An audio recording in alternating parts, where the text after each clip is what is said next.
Bu videoni sizlarga ko'rsatish uchun mana bir hafta umrim ruxsat olish uchun o'tgan. Sababini video davomida ko'rib olasiz. Qani ketdik. Ko'rib turganinglardek, biz hozir operatsiya xonasiga kirdik va men asosiy hozir sizlarga ko'rsatmoqchi bo'lgan apparatim aynan mana shu. Xullas bu robot inson o'rnida o'zi mana to'rtta qo'li bor, o'zi operatsiyani o'zi qiladi va eng hayratda qoldiradigan joyi shundan iboratki, hattoki mana yurakka stent qo'yadigan operatsiyalarni bu kesmasdan shlangni o'zi yuborib, stentlarni o'zi qo'yib yana chiqadi. Tushunyapsizlar? Narxiga keladigan bo'lsa agar, mana shu narxi. Men bilmayman endi bu qanaqa narx. Это 30 миллионов рупий. Доллар? 30 миллионов долларов, что ли? Да ну.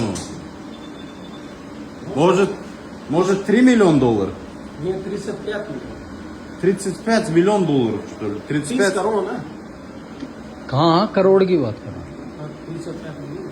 हूँ लाख थोड़ा नानू। इतनी महंगी मशीन है 35 milyon dollar deyaptilar mana bu narsani.